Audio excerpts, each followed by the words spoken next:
बोल रहा है वह बड़ी से बड़ी संख्या, क्या ज्ञात करना है हमें, वह बड़ी से बड़ी संख्या ज्ञात कीजिए जिससे, वह बड़ी से बड़ी संख्या निकालना है जिससे हम अगर 158, जिससे 158 और 215 और कितना में 215, 158 और 215 को विभाजित करें।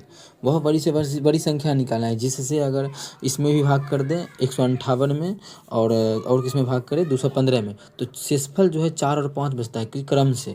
तो इस यहाँ पे शेषफल 4 बचता है और यहाँ पर जो है शेषफल 5 बचता है। तो वह संख्या ज्ञात करना है, कौन सा संख्या होगा। तो एक चीज़ आप लोग यहाँ पे सोच सकते हैं, ऐसा क्वेश्चन जब भी आता है कि वह बड़ी से बड़ी संख्या ज्ञात करे जिसमें इतना, जिससे इतना इतना में भाग देने पर शेषफल ये बचे।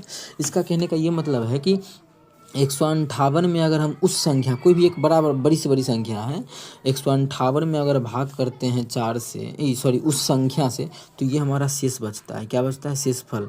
क्या कितना बचता है, शेषफल 4 बचता है।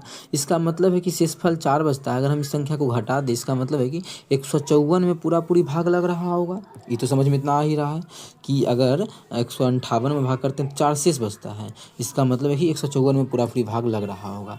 या यहाँ पे कह रहा है कि 215 में भाग देते हैं शेष 5 बच जाता है।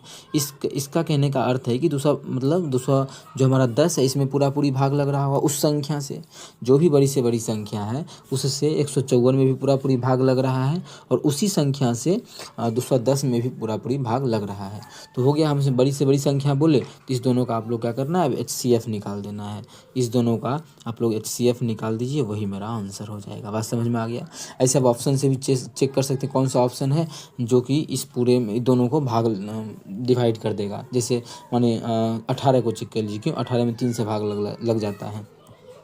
तो या फिर इसका HCF ही निकालने का तरीका भी सिखा देंगे। तो 5 4 9 1 10, इसमें 3 से नहीं लग रहा है तो 18 से भी नहीं लगेगा, तो ये तो गलत हो गया। तो 21 से भी नहीं ही लगेगा, बचा 7 और 14। अब हम 14 से चेक करेंगे कि सबसे बड़ी से बड़ी संख्या पूछा है, तो 18 गलत, ये गलत। चलिए 14 चेक करते हैं, 14 से देंगे 14 का 14, ये 14 14 ये भी लग ही जाएगा। और यहाँ पे अगर 14 से देते हैं तो हो जाएगा हमारा 7 दूना 14 27 बिल्कुल। तो मतलब इसका 14 से दोनों में भाग लग रहा है, मतलब बड़ी से बड़ी संख्या 14 है। 14 में 14 से 154 में भी पूरी भाग लग जाएगा और 14 से ही 210 में भी पूरी भाग लग जाएगा। ठीक है, इसका मतलब है कि अगर 4 जोड़ देंगे तो 4 शेष बच जाएगा, यहाँ पे 5 जोड़ेंगे तो 5 शेष बच जाएगा। ये ठीक है, इस प्रकार से निकाल सकते हैं, समझा ही दिया आप लोगों को। दूसरा भी क्या तरीका बताएं, इसका तो आंसर हो जाएगा 114। दूसरा HCF ही तो निकाल लेते हैं। HCF में देखिए इसका टुकड़ा क्या लिख सकते हैं, तो लिख सकते हैं 2 × 7 × 11। ठीक है, और 210 को क्या लिख सकते हैं, तो लिख सकते हैं 2 से 2 2, तो 2 का 2 हो जाएगा 0, 2 5 10, 105 हो गया। तो 3 × 5 15, 15 7 105 आ गया। तो यही तो हमारा HCF हो जाएगा। मतलब दोनों में क्या मिल रहा है देखिए, 1 2 इसमें भी 1 2 इसमें भी मिल रहा है, तो एगो 2 मिल रहा है गुना, और इसमें भी देखिए एक साथ है, इसमें भी एक साथ है, जो दोनों में मिलता है वही हमारा HCF होता है। तो HCF तो आ गया 14। तो इस क्वेश्चन का आंसर हो गया। देखिए एक क्वेश्चन का सभी तरीका सीखिए, क्योंकि यहाँ एग्जाम में ऐसा नहीं होता है कि आपको कोई एक ही तरीका याद रहेगा। क्या उस समय क्या दिमाग में आ जाता है वो उसी समय उसी के अकॉर्डिंग हमें काम भी करना पड़ता है। ठीक है, इसीलिए आप लोग को हम एक ही क्वेश्चन में बहुत सारा चीज़ लेके चलते हैं कि हाँ आप ऑप्शन के थ्रू चल सकते हैं, या फिर HCF निकालेंगे, जैसे टाइम लगा तो ऑप्शन के थ्रू चलिए कि ऑप्शन में कैसे किसको ख़त्म करेंगे, सभी चीज़ को देखना है। ऐसा नहीं है डायरेक्ट HCF निकाल के आगे बढ़